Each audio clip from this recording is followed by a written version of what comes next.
Ky podcast është prodhim I Onovos. Sot në podcast kam të ftuar një kolege, një gazetare që prej vitesh e ka sjellë Shqipërinë nëpërmjet historive të njerëzve të saj. Nëse themi histori shqiptare, sigurisht që patjetër bëhet asociimi ndërmjet gazetares që vërtet ka punuar për shumë vite duke sjellë rrëfime, mund të them edhe ekskluzive për jetën e njerëzve, për energjinë e tyre, për historitë vërtet mjaft të jashtëzakonshme. Nëse do të themi histori shqiptare, kuptohet që kemi të bëjmë me gazetaren Alma Çopi, e cila njihet për energjinë e saj, spontanitetin, dhe rrëfimet e jashtëzakonshme, për udhëtimet me orë të gjata që bën për të treguar çdo cep të Shqipërisë. Në fakt sot duam të njohim atë Almë që vjen për te kamerës në raportin e saj me jetën, me marrëdhëniet që ka ndërtuar, me profesionin e saj dhe rolin e saj si nën. Pra, e bëra të njohur. Alma, përshëndetje dhe mirë se na erdhe në Për Veten. Mirë si u gjeta. Ke folur aq shumë për të tjerët sa mendoj që sot të takon flasësh pak për veten tënde. Në fakt, gjëra më vështirë është flasësh për vete, dhe s'ke dhe kohë të flasësh për vete, po ka ardhur koha që unë tani po mendoj për veten më shumë. Kjo është shumë e rëndësishme. Nga që unë udhëtoj shumë edhe jetoj fler në vende shumë ekskluzive, në Bujtina, në mal, me çadra, dhe aty ke mundësi ti të mendosh për veten tënde dhe thua si arrita unë deri këtu. Si arrita unë ta bëj një gjë të tillë. Se është do shumë jo kurajo, po lodhje, orë të gjata. Dhe të arrish ta shijosh. Kjo është. Dhe kjo është nga njerë që më bën të mendoj, them sa mirë, erdhi një moment që unë po e shijoj, sepse fillimisht nuk është se e kam shijuar. E kam quajtur si punë, për të mbajtur punën, për ta ngritë emisionin, ndërsa tani jam në atë stad që po e shijoj. E sa vite u bën? Po me emisionin u bëra 11 vite. Një investim që ke bërë në kohë për ta treguar në çdo cep të mundshëm Shqipërinë. Derm, më duket mua sikur ke tokitur dhe vërtet ke takuar njerëz, ka rrëfyer historitë e tyre dhe mendoj që pjesa e historisë shqiptare vjen më mirë dhe më bukur nga historitë njerëzore, ato reale, tek njerëzit e thjeshtë. Në fakt unë kam trokitur në aq shumë dyer, sa që çdo njeri që më shef në rrugë më flet sikur më ka rob shtëpie, domethënë. Si mos të. Domethënë, Alma, hajde njëri, pse ke shku ke tezja ime, ke shku ke hallat, ke shku ke babi. Unë besoj se nuk kam lënë shtëpi pa hyrë, që nuk kam prekur në një fis. Dhe kam bërë shumë mirë që kam bërë këtë gjë, sepse njerëzit e thjesht nuk është se kanë pasur shumë mundësi për ta rrëfyer jetën e tyre, televizioneve, për të qenë të pranishëm. Kështu që më vjen mirë që arrita ta bëj këtë gjë, pavarësisht se ndoshta në fillim nuk e kam pasur kaq shumë të qartë den, por duke njohur njerëzit, duke njohur potencialin e tyre dhe atë çka ata kanë bërë, thash po, këta janë heronjt. E vërtet. Dhe unë do shkoj pas tyre. Kur e kuptove ti që vërtet Alma u bë Alma histori shqiptare, Alma, ose më të them Alma Susa e maleve të themi, apo e jugut? Unë në fakt e kam kuptuar kur I kisha për herë të parë në Valbon, unë nuk e kisha parë kur Tropojën. Domethënë unë nuk e kisha parë fare Shqipërinë, që ta nisim që këtu. Unë dija vetëm Sarandën, ku bënin plazh dikur, domethënë Durrësin, sigurisht gjithë bregun e Durrësit. Kaq deri këtu kisha shkuar, Matin, zonën e Matit nga unë vi, domethënë Tiranën që rria këtu dhe nuk e dija çfarë ishte Shqipëria. Unë kur kam zbritur për herë të parë në Tropojë unë jam manitur. Dhe unë jam të çmendur më saktë. Qelloi dhe një ditë me Dobor. Ishim në Valbon, aty njoha për të parë Kolgjonin, që është dhe personazhi I filmit të Ermal Mamashit, që u bë më vonë personazh, dhe Kola ishte një burr me mustaqe I gjatë, tamam ai majstori. Tipik kreshnikësh. Me atë zërin e që I gumzhinte, domethënë, me atë cigaren që nuk e lëshonte, edhe thash model Kola mua, I veshur dhe si malsor, se ka një gjë njerëzit janë dhe regjisorë, janë papar, e kuptojnë shumë mirë kamerën. Domethënë ai nuk është se e kishte veshjen kombëtare, po kur mori vesh që do ishim në me kamera, u bë gati, u bë tamam personazh. Hyri në rol. Po hyri në rol dhe ka qenë një nga emisionet më të bukura dhe aty pash njerëzit që përpiqeshin, se Kola në atë kohë kishte fëmijë të vegjël, ishte në shkollë, përpiqej që të mbijetonte në ato zonë të thellë, se rrugë s'ka pas Valbon aty kur. Edhe pastaj pas Kolës njofta disa familje të tjera dhe aty kuptova që këta realisht janë njerëz që ja vlen të tregohet jeta e tyre dhe mundi. Më pëlqente ana autentike e tyre, shtëpitë e vjetra, Do me thënë, unë në fëmirin time i kam parë këto shtëpia, sepse gjithë fshatrat kur na çonin prindrit në fshat, në verë, ne gjithmonë verën e kalonim në fshat, se kështu ka qenë. Ne shifshim ato kullat, shifshim ato shtëpiat e vjetra, sonduqet, gjyqja ime ka mbajtur sonduqe. Edhe kur i gjeja, do me thënë në subkonsciencën time, emisioni ka qenë gjithmonë në subkonsciencën time në fëmijëri. Që vërtet sot pas 11 vitesh mendoj që ti je marketuar, në kuptimin e ke krijuar brandin tënd. Po, duke punuar kaq orë të gjata, sa orë mund të marrë një xhirim? Duke llogaritur dhe pjesën e udhëtimit, sa të shkosh atë. Ne kamerat nuk i fikim për gjatë 12 orëve, që do të thotë. Do me thënë, ne edhe kur pushojmë, edhe duke ngrënë diçka, ne del diçka dhe ne gjithmonë jemi në gatishmëri. Është një punë shumë e lodhshme, por kam fatin që kam kameramani, kam shumë të mirë. Do me thënë, Benaxhia është nga kameramanat më të mirë. Ai ka një pasion të jashtëzakonshëm. Do me thënë, Beni pavarësisht se ka një peshë trupore jo të përshtatshme për formatin e emisionit tim, Beni ka thyrë gjitha rekordet. Ka hyrë në të tëra malet. Me kamerë dhe ka ardhur, shëndosh e mirë, kameran se ka dëmtuar dhe vetë ka, do të thënë është shumë profesionist. Pastaj kam dhe këtë Eriona Goldin, këtë që kam marrë tani kam 7 vite me këtë, dhe sepse puna ime nuk është vetëm puna ime, ne jemi ekip. Ju jeni ekip. Ka momente që jam shumë e lodhur dhe ata e ndjekin vetë personazhin. Pra tani e kanë kuptuar, unë nuk i kam kameraman ata, i kam edhe regjisor, i kam edhe skenarist, i kam edhe konsulent, i kam edhe shofer, i kam edhe gatuajmë, edhe pastrojmë, po që pastrojmë edhe kuzhinat e bujtinave. Se normal kur xhirohet ne i dim ku janë defektet. Rregullojmë edhe sheshin e xhirimit. Pra ne i bëjmë gjitha. Dhe jemi bashkë si ekip. Është një ekip që vërtet ka funksionuar, unë Benin njoh në fakt, po dhe e di se çfarë djali detajist është për të kapur detajet më të bukura të xhirimeve. Në gjithë të udhëtimet që ke bërë, cila është ajo pjesa e njerëzore që të pëlqen e historive? Në një nga këto histori ty të ka ndryshuar dhe këndvështrimin e jetës, domethënë duke të rrëfyer historitë e tyre reale, autentike që ndodhen në rrethënat e tyre në zonat ku ata jetojnë. Nga udhëtimet që kam bërë dhe njerëzit që kam takuar, nuk është se ka ndryshuar diçka tek unë, por mua më kanë mbajtur me këmbë në tokë. Sepse jeton në një kohë që njerëzit, moshat e reja ose moshat e mesme, e kanë humbur realitetin. Kujtojnë se jeta është luksi, është moda, është një makinë e shtrenjtë, ku di unë, të shkosh në një lokal që të shesësh mund, që kanë shku gjithë, do shkosh dhe ti që ta bësh trendi i radhës. Trendi i radhës. Dhe mua më kanë mbajtur me këmbë në tokë sepse këta njerëz neve na kujtojnë gjithmonë familjet tona. Pra në zonat e thella ku shkoj unë, akoma është tradita e fortë familjare, është respekti për më të madhin, është kur hyn në derë, miku besoj ngrihen këmbë. Eksakt. Është edhe respekti i fëmijëve ndaj prindërve, është mundi, për shumë këtë radhën pata vajzat qikat e Tropojës në Begaj, vajzat të reja nga 20 vjetë që gatuanin, ndihmonin familjen, lanin, pastronin, sot një vajzë 20 vjeçare në për qytetet e ke në TikTok, e ke qarë buskuqi, ku duon qarë botoxit bëj. Pra, këta njerëz të mbajnë në realitet, se kjo është jeta në fund, nuk është jeta vetëm dukja. Normale. Edhe kjo është rënja në fund të ditës, sepse në bazën ku jemi ndërtuar. Si i gjen ti këta personazhe, ose më mirë të them, nëse kthejmë historinë para shumë vitesh, sa e vështirë ishte ti bindje për të dalë, për të qenë pjesë e programit. Ndërkohë që sot besoj se të njohin dhe vi me kënaqësi, siç e theve vetë, që më njohin Alma. Po. Unë nuk e kam pasur asnjë moment të vështirë. Sepse njerëzit, sidomos në fillim, ata kameran e quani një gjë shumë të madhe. Do të thënë një grup xhirimi të vinte nga Tirana dhe të hynte në shtëpi, për ata ishte nuk, do të thënë sikur vinte njëri shumë i rëndësishëm.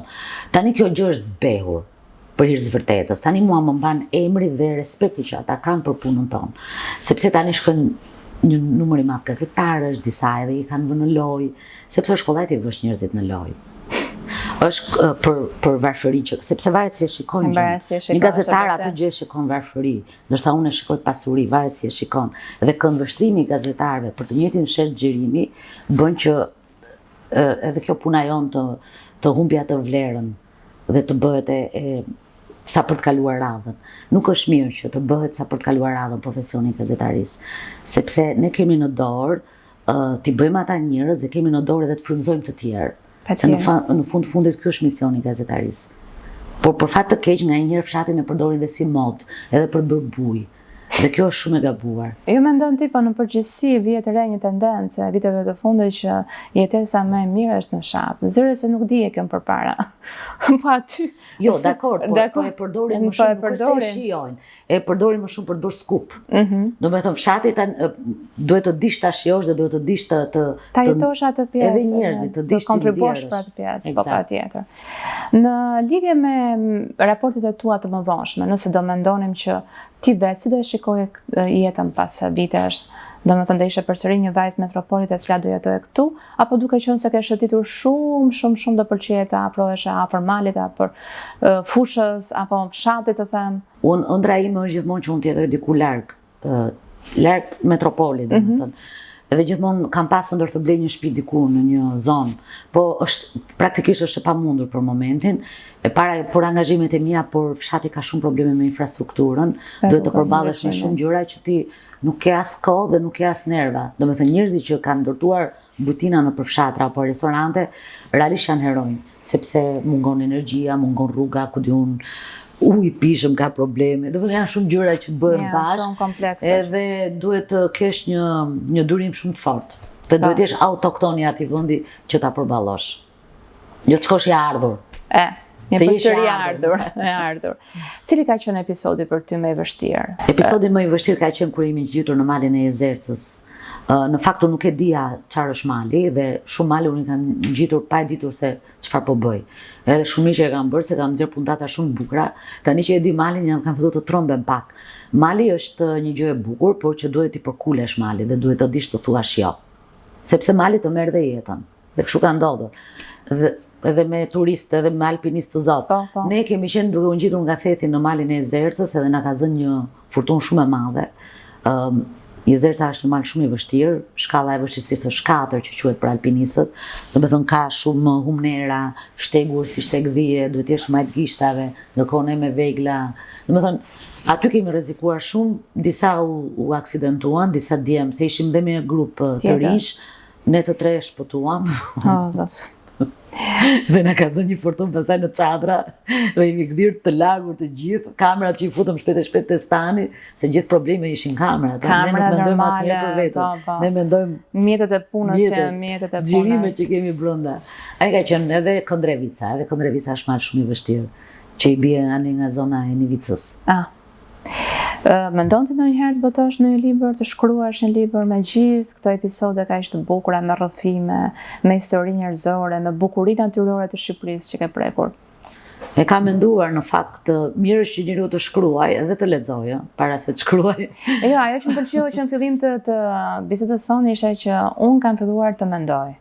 Në më thënë gjatë kohës që unë shkoj, unë mendoj që tashmë je pjekur në kohën që edhe ti fillosh të hedhësh mendimet e para. Ajo është, do me thënë, në momentin që ti fillon të mendon, është edhe momentin ndoshta për të shkruar. Deri më tani nuk e kam pasur këtë të menduarin, se vetëm kam vrapuar.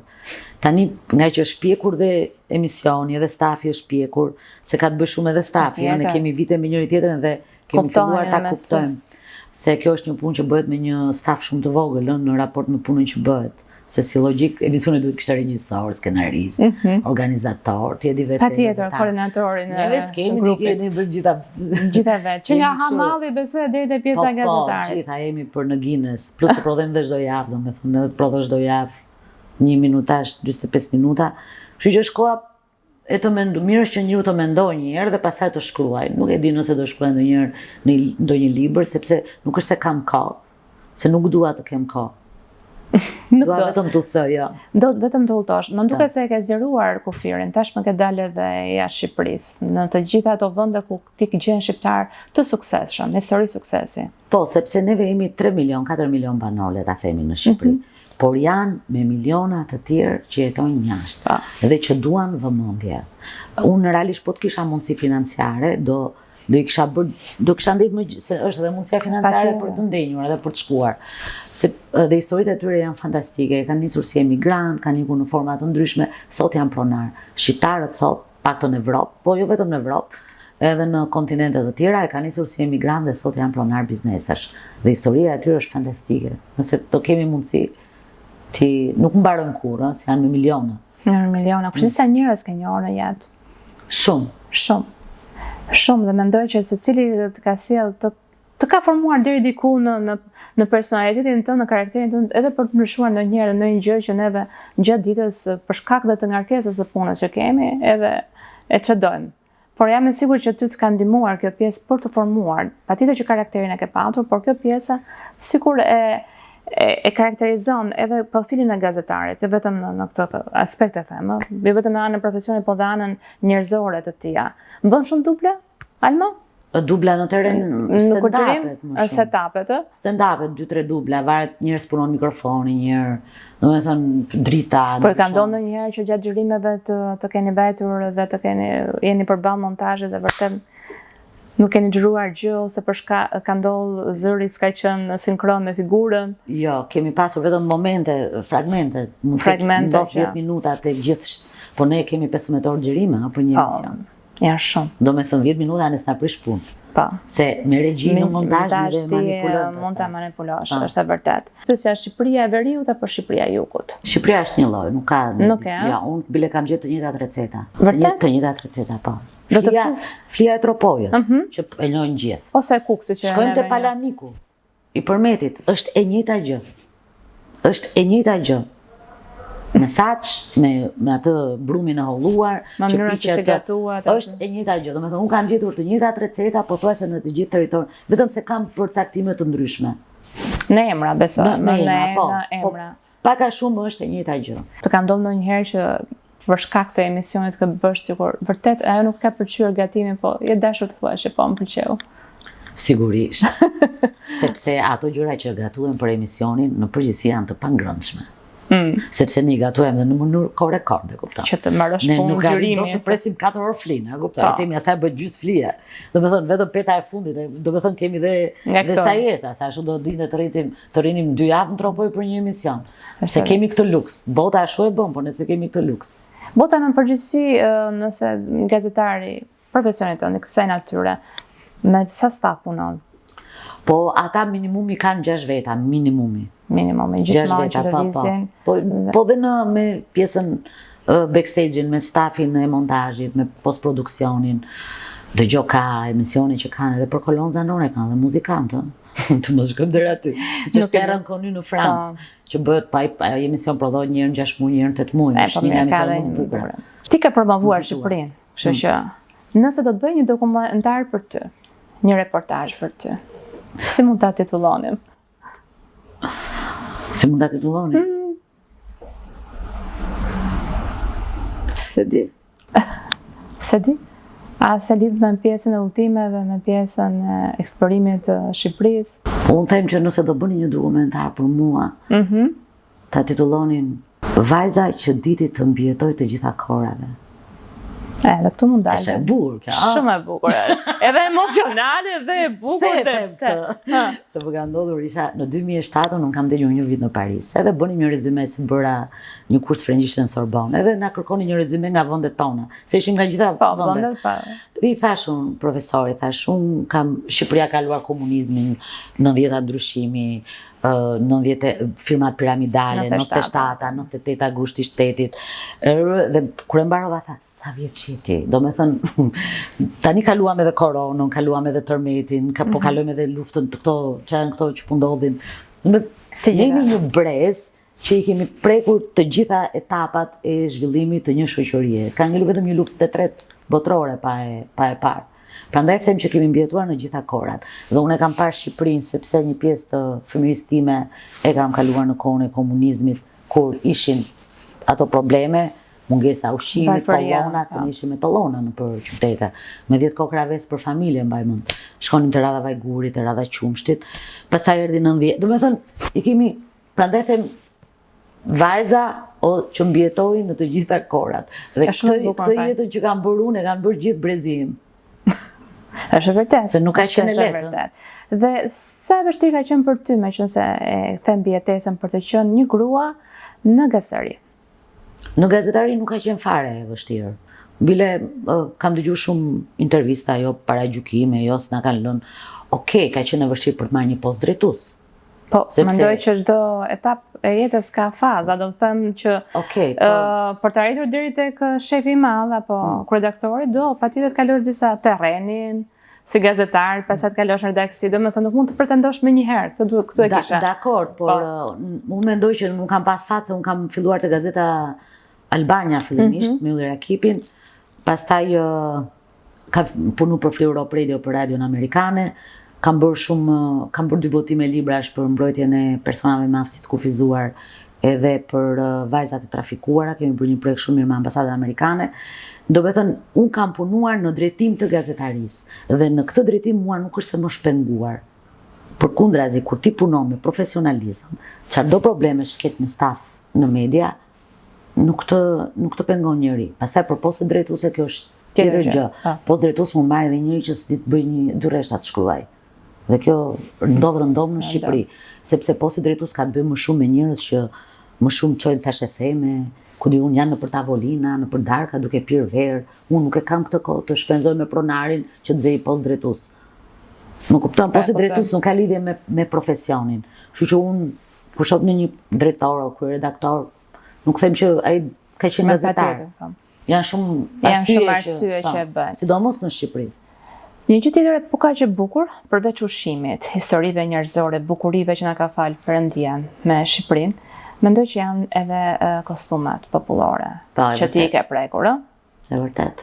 Nuk e di cili kostum ka lënë impresionin më të madh. Etnografia jonë është shumë e pasur, në fakt unë etnografinë e kam parë me syrin e Linda Spahiut. Ajo është një koleksioniste shumë e njohur. Po, njoh. Dhe ajo ka një koleksion prej 2000, nuk mund të them kostume të plota, por element që janë original.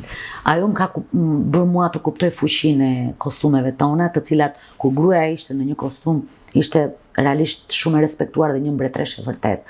Se po ta vësh re, për shumë, sidomos xhubletën, se unë kam bërë një emision për xhubletën, një emision le ta themi antropologjik, që kemi bërë me detaje. Xhubleta, kur gruaja ishte në xhublet, ishte një mbretëresh. Ishte si në pasarel, xhubleta ka çizmet. Po. Do me thënë çizmet I kemi pasur ne para se t'i bëj Chaneli, Prada, edhe të qëndisur edhe. Prandaj etnografia jonë është shumë e bukur. Por fatkeqësisht na kanë humbur shumë element të veshjeve origjinale, shumë pak veshje ka origjinale në treg që I mbajnë koleksionistët. Dhe I ruajnë në fakt me fanatizëm. Turizmi si e shef sot? E prek e pak pjesën e infrastrukturës në momentin që po flisnim për pjesën e fshatëve, rrethinave. Ti tani nga që po thuaj se lëviz në çdo vend dhe agriturizmin e ke prekur, gjithë të bujtinat e së fundme që po zhvillohen vazhdimisht. Si po e shikon pjesën e turizmit, shohim vazhdimisht që vijnë shumë të huaj. Shumë ka. Shumë dhe preferojnë kryesisht malin, me sa kam vëre ose kam dëgjuar të paktën që janë në zonat malore ato që vërtet impresionojnë për nga bukuria. Ti vetë duke trokitur dhe duke parë çdo lloj pjese të mundshme, ke hyrë në skuta të mundshme. Neve kemi një si thon, një natyrë realisht shumë të veçantë. Jo se e them unë. Do me thëmë, sidomos pjesa malore, si isha në malin e Sharrit, isha dhe në zonën e Kosovës, dhe aty vi njerëzit sepse nuk e gjenë as në Austri, as në Zvicër, nuk e gjenë këtë. As në Alpet e Italisë, për shembull. Dhe bile një I huaj më tha këtë, a ishte profesionist si skiator. Ne aty jemi numra, tha kur shkojmë në Austri. Si thashun, po ti pse vjen këto male? Pse nuk shkon në malet e Austrisë? Kopë e provokoja. Ne tha aty jemi numra, 22, 23, 24. Ndërsa këtu ka shpirt gjëja, është një shtëpi që të pret, është një bujtin, se është bjeshka e kacaferit në malin e Unikut, pra është një grua aty që I pret njerëzit. Kjo gjëja është shumë autentike dhe të huajt e duan shumë. Ajo që konstatoj unë është që kjo po humbet. Për shkak se njerëzit kanë filluar të vënë para tashmë, do me thënë nuk janë vetë të Zotët. Vetë të Zotët. Do me thënë, dhe ne këtë nuk duhet ta humbim. Shpresojmë shumë ta ruajmë aq sa mundemi në fazë se kur shohim që shkojmë në përvojtinë atë të kënaqemi, nuk kënaqemi vetëm brenda. Kjo është ajo pjesa që them duhet ta mos ta humbin pjesën e mikpritjes si familje. Pra të mos gjejnë një filipineze, ku di unë, një egjiptiane të punësuar, se kanë shkuar deri. Dakord, ato do kenë. Por në këto zona ne duhet të kemi. Unë pra do po shkojmë fund ditës. Pikërisht për këtë gjë. Kjo na veçon. Besoj se për pjesën e profesionit folëm goxha. Nuk e di nëse ke në një gjë interesante në lidhje për shumë me bareshat që ke Ke bërë dokumentar? Po, kam një histori tani që do ta transmetoj, se isha në zonën e Përmetit. Mezi kam marrë intervista prej tyre. Pse? Sepse unë kam xhirë 2 baresha në rrjetet sociale dhe një pjesë e madhe i paragjykojnë vajzat që punojnë baresha. Do me thënë, këtu është skandaloze. Është njëra 18 vjeçe gjimnaziste dhe atë e mora intervistë me shumë dëshirë, thashtë të filmoj dhe pak të shkolla, jo tha se më shajnë. Do me thënë, akoma puna këtu, nga që vetë mediat flasin gjithmonë vetëm për show dhe për mod dhe për fashion, dhe njerëzit e punës këtu paragjykohen. Kjo është skandal. Dhe unë do bëj një super emision. Dhe fund punit gazetaria kjo është që neve të përcjellim të brezi i ri këtë gjë. Dhe paragjykimi vjen nga Përmeti vetë, nga shkolla e Përmetit. Po pra, po nga bashkë moshatarët e vetë që atëherë këtu është faji edukativ i shkollave. Unë mendoj që mësuesët duhet i marrin nxënësit të bëjnë ekskursione në për aty ku ka ku është gjëja gjallë, ku është mbujt, pra të lidhin me natyrën, se dhe të japin vlerë këtyre njerëzve, që të mos ndodh kjo gjë, se është skandaloze që edhe paragjykohet që punon baresh me familjen e vet. E bënte më shumë se kishte pasion të mbartur nga familja? Pasion, ajo çon 4 mëngjesit, milte delet, pastaj ikte në shkollë në orën 7:48, mbaronte shkollën, pushonte pak në orën 5 milte prap. Më thonë me një pasion të çmendur. Jashtëzakonshme. Shumë emocionuese në fakt. E vërtet. Shumë. Alma, kush është Alma për te udhëtares, për te gazetares që ne kemi parë dhe vazhdojmë të shohim me të njëjtin pasion si ditën e parë dhe sot? Si është dita jote në përgjithësi, përveç ditës që ti duhet patjetër të xhirosh, të udhëtosh? Unë përveç xhirimeve gjëja që bëj gjithmonë është të lëviz. Do me thënë, unë nuk e konceptoj veten të mos lëviz, mos bëj një gjë, do me thënë një ecje, një yoga, ku di unë, një not. Vetëm duhet të jem në aktivitet. Dhe kjo më ka mbajtur. Do i them gjithmonë edhe vajzës. Unë nuk e pyes kur vajzën si shkove në shkollë ose si të vajti puna. Ke qenë palestër? Pyetja e parë që bëj, ke qenë palestër? Ke bërë yoga sot? Bile nga njëra jo me se na çmund e thotë yoga, do me thënë, sepse është shumë e rëndësishme që nëse ti nuk shëron veten tënde, nuk mund të ofrosh energji të mira për të tjerët. Pra duhet të kesh energji pozitive vetë që t'ua transmetosh të tjerëve. Sa vajti vajza? Vajza është 26 vjeç. Dhe si është marrëdhënia sot? E kam shumë të mirë, bile kam vesh bluzën e gocës, se ka dhe një grup muzikar, me këtë muzikën, më i the muzikë më ullërim, po e kanë shumë bukur muzikën. Nga kjo techno? Po, tip techno, death chant, kështu. Edhe i bie, ajo ka studiu piano, i bie organos edhe këndon, edhe e ka pasion muzikën. Të ka ngjarë diku në këtë pjesën tënde, jo vetëm të profesionit, po edhe spontanitetin që të karakterizon? Po, vajza më ka ngjarë sepse vajza është vetja, do me thënë. Kush e shikon vajzën time, ajo nuk lyhet, nuk përdor, është shumë natyrale, ka qef të thojnë shumë, pëlqen gjërat e vjetra, makinat, ka qef të marrë një makinë retro. Do me thënë, është natyrë ndryshe, është fotografon, ka aparate me film, nuk përdor aparate. E pas ka pjesën artistike në shpirt. Po, bën gjëra ndryshe, nuk bën gjëra që bëjnë gjithë, do me thënë, ajo vetëm ble aparate të vjetra. Vetëm i blen, i lan, se do me thënë, tani ka filluar dhe të pikturoj, kjo është më e bukur. Do me thënë, për te punës që bën, puna s'ka lidhje me artin, se ajo ka mbaruar database science, është një tek kështu me statistika, dhe pjesën tjetër ajo kushton vetëm hobeve dhe pasioneve, se Gjermania ta jep këtë mundësi. Është e vërtet në fakt. Edhe i stimulojnë të rinj që kanë pasione dhe dëshira të këtij lloji. Kur e kuptove ti që ajo u rit? Do me thënë një moment që vërtet ti mendove që tashmë sot është e rritur, nuk është më ajo vajza e vogël që Në fakt, unë akoma se kam kuptuar që është rritur. E shef akoma si një fëmijë të vogël. Edhe ajo e ka këtë problem me mua, sepse unë akoma nuk e shikoj dot si të rritur. Je protektive? Gjuse jam protektive, po unë gjithmonë kujdesem ose dua të di ose, do të thënë nuk ka rrit dot ta shkëpuz totalisht, pavarësisht ajo që në Gjermani nuk jeton fare në Tiranë. Por mendoj që fëmia ka nevojë gjithmonë për prindin, sado që të rritur. Do me thënë dhe unë jam me atë që prindri duhet t'i mbajnë krah të hapur fëmijës, sepse dëgjoj shumë lajme të trishta për vajza që vrasin veten ose për vajza që dhunohen nga të dashurit, dhe unë mendoj që familja është streha kryesore që një vajzë të mos i preket as fia e flokut. Po të jetë familja me të, askush nuk guxon ta prek. Është baza kryesore, mënyra se si rritesh. Unë jam me të. Edhe pse largësia. Unë jam me të dhe i kam thënë çfarëdo që të ndodhi, unë jam me ty. Dhe kjo është gjë më e mirë. Sepse fëmijët duhet ta pranosh me të gjitha, çfarëdo që t'i ndodhi. Është mesazhi më i bukur. Kthehemi prapë te kjo pjesa e jetës së shëndetshme. Natyrën e shoh që ke tënde. Qoftë jo vetëm në udhëtime, xhirime që bëni, po edhe në fotot që ti del. Do thuash sigurisht që unë aty do jem, në atë habitatin tim ku unë udhëtoj, do kem edhe natyrën. Po e domethënë përveç punës, e shijon në mënyra të tjera? Unë vdes për natyrën. Domethënë unë nuk dua të rri fare në Tiranë. Po të kem mundësi. Domethënë dua vetëm të dal dhe vetëm të udhtoj, edhe mundësisht të eci në këmbë. Ajo më jep shumë natyra është kryesore që më mban gjallë dhe në fakt sa më shumë rinë Tiranë ti e kupton që natyra ka tjetër fuqi kur del jashtë Tiranës. Ajri sot ajri ishte një tmerr, se po vija nga. Është e vërtetë, është në autostradë. Është tjetër gjë komplet. Nëse ti nuk do ishe kjo gazetarja e njohur, e famshme, shpërthyese. Ti je një bombë shpërthyese në disa raste. Qoftë edhe në momentin që ti e hap emisionin, dallon që është energjia e madhe e Almës, është Alma. Kush do ishe? Aktore. Aktore? Po se unë kam mbaruar Akademinë e Arteve. Edhe unë në fakt, pavarësisht se kam pas gjithmonë një trup timët, se unë 50 kg njëri kam qenë gjithmonë.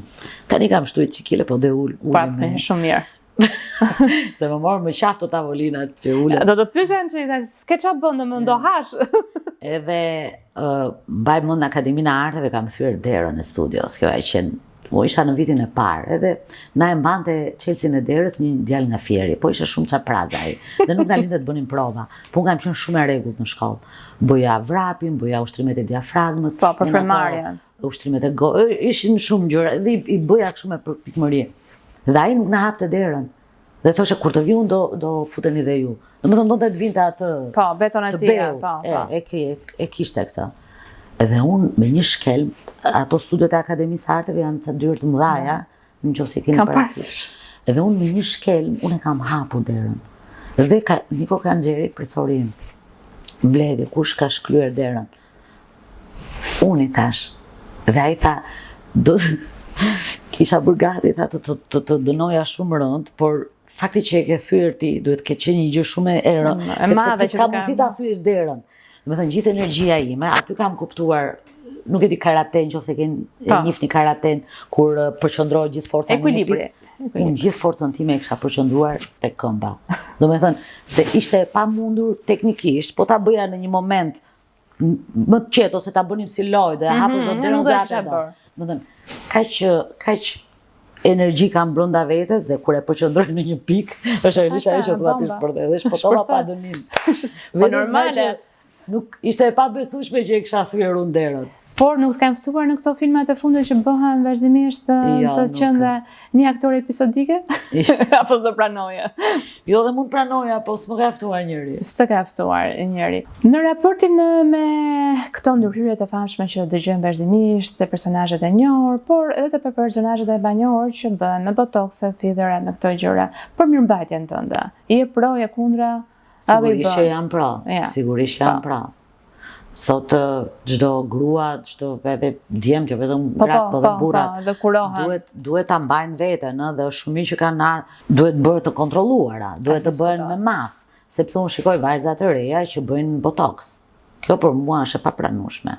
Njeriu duhet filloj, mendoj unë, mirëmbajtjen e lëkurës me doktor, si e thonë. Me konsulent, patjetër të një estetisti, të një ekspert të fushës. 20-25 vjeç. Do me thënë, vajzat e reja, për mendimin tim, thjesht mirëmbajtje, ushqimi mirë, sport, tretime të jashtme të lëkurës, po kurse si gjulpëra dhe filler.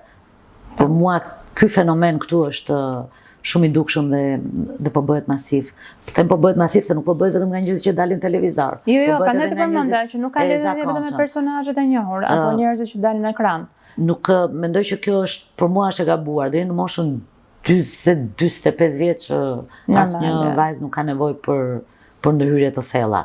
Okej, mund bëj një hund, po them, operacion. Që ti ke një problem që do ta rregullosh, është më se normale që unë nuk i quaj fare problem. Dhe shumë mirë që kanë dalë këto dhe sa më shumë zhvillohet shkenca, aq më mirë është mëse normale. Në lidhje me suplementet, duke qenë se je kaq energjike, besoj se vetë organizmi ti ka shtuar disi, po jam e sigurt që një pjesë të mirë të ditës edhe i konsumoni merr, patjetër i përdor, sepse të duan. Në këtë moshë, cilat janë ato kryesore që Po magnezium kam përdor më shumë, vitaminën D me kalium të përzirë, këto të dyja që mbaj me vete.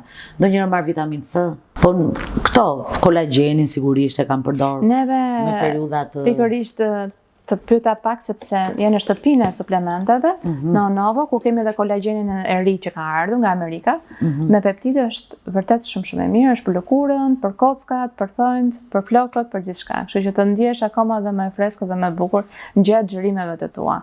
Alma, unë të falenderoj shumë për gjithë të bisedë që zhvilluam bashkë.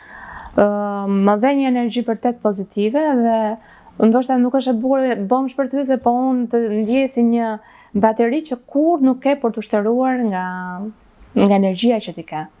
Dhe jam shumë e sigurt që do kesh dhe shumë vite të tjera që do na rrëfesh jetë njerëzore në asaj sa më bukur tjetë mundur. Unë edhe 50 vjeç do ta bëj këtë emision. Jam e sigurt. Po. Jam e sigurt. Sidomos po piva dhe vitamina pastaj. E çoj 90. Të falenderoj që na ndoqët dhe rishihemi sërish.